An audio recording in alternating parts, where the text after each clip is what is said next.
I'm Mr. MegaManFan. This is Homebrew Review, and today we are looking at Climber 5. I'd like to note that I was originally planning to take a look at an NES Homebrew game, but when I tried to fire it up to record the emulation, it said the mapper was not supported. So that ruins my plans of capturing perfect video and audio for that one. I will have to try it on an EverDrive, hope that mapper is supported, and film footage of a camera pointed at my TV. But in the meantime, I thought we'd go back to a much older homebrew from 2004. It's actually a homebrew more than once over, which is why I added Atari 2600 in parentheses to the description. To quote from Atari Age, ahem. Climber 5 is a port by Dennis Debro of an Atari 8-bit computer game that originally appeared in Compute magazine back in 1987. In Climber, you play the role of a baseball player. The baseball has been hit to the upper rafters of a building under construction. Your job is to climb the ladders and retrieve the ball. Of course, there are obstacles along the way that you need to avoid or you lose a life and must start all over at the bottom right corner. Once you successfully retrieve the ball, the level changes and becomes more difficult. I think you can largely tell that from watching the gameplay footage on the screen.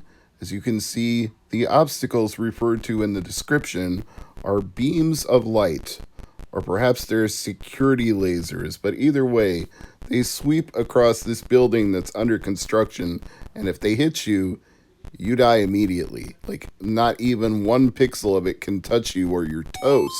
So, they move at different speeds, and the only way to avoid them is to climb, hence Climber 5. And you have to go up and down the ladders because sometimes you get up and you want to go to the next level, but there's already a beam there. And sometimes you just have to juggle between up and down on different ladders until you get one moving at the right speed that allows you to go by and get to the next area. Levels 3, 4, and 5 are where it really starts to get complicated because some of those beams on different levels are incredibly close to each other. So even as you're trying to climb from one to the next, you gotta be like pixel perfect. If your timing is off just a little bit, you're either gonna get clipped by the one below you or you're gonna run into the one above you. So you got a hair's breadth width of time to get between the two to get up to that next platform. It's super simple, but it's also super challenging. Hey, that's the best kind of homebrew game, right? Easy to learn, difficult to master. I specifically have fond memories of this one because I actually bought it at a video game convention the year it came out. I may have even bought it from the aforementioned Dennis Debro himself, but if not, I definitely bought it at an Atari Age booth when they had one set up at a convention. Now, would that have been the Classic Video Game Expo in Las Vegas? Would that have been Philly Classic in Philadelphia? Would that have been the OVGE, Oklahoma Video Game Expo? Man, there were so many conventions I went to back in the 2000s. I can't be sure which one it was.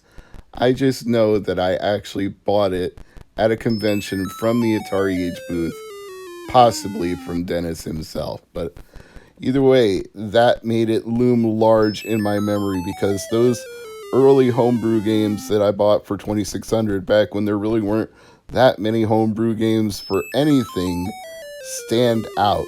They stand above the rest. They hold a special place in my heart. Games like Thomas Jensen's Thrust Plus and Dennis Debro's Climber 5. They feel legendary to me now.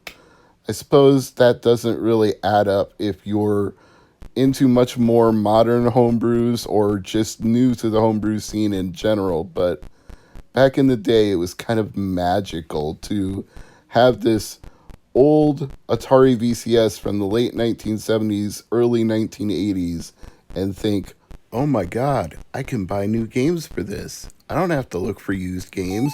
I don't have to go to eBay to find games. I can get a new game for this today, right now. I can hold it in my hand. I can take it home and put it in my Atari 2600 and play a brand new game. Of course, that feeling is a little bit removed over a decade and a half later, but Climber 5 is still fun. It's the very simple Donkey Kong kind of fun where you get from the bottom to the top and avoid anything that gets in your way along the way. Of course, you're not jumping over barrels and swinging a hammer and ducking fireballs and trying to rescue Pauline, but essentially, it's still the same. Get from the bottom to the top any way you can and get to the goal, which is that baseball in the upper left-hand corner. Might be a stretch to call it a baseball. I mean, we can use our imagination and think that it is, but it's not really round. It's not even got any stitching on it. It's just a white pixel on the top level. But call it a baseball. And the animation, for what it's worth, is really good for Atari 2600 because it definitely looks like this guy is wearing a baseball uniform that says number 5 on the back, and he is definitely climbing. So some very clever work done by Dennis Debro to port this from the Computes magazine version for Atari home computers over to Atari 2600. That's really saying something because an Atari 800, an Atari 1200, an Atari home computer is much more powerful than the Atari video computer system, which we know better as the Atari 2600. It takes a lot of effort, and I do mean that. I cannot stress that enough.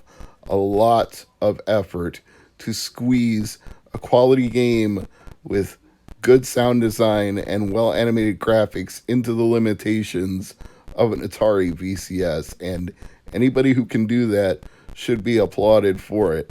Even the simplest of games deserves that recognition, and this is a little bit more than a simple game.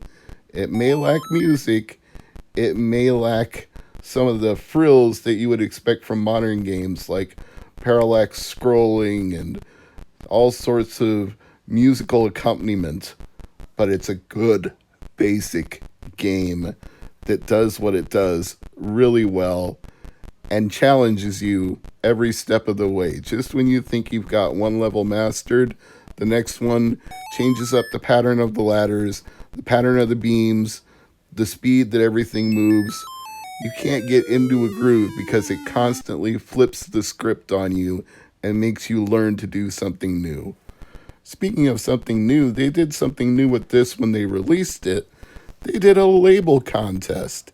They actually had Atari Age users create their own labels to stick on the cartridge when it was released through the Atari Age store.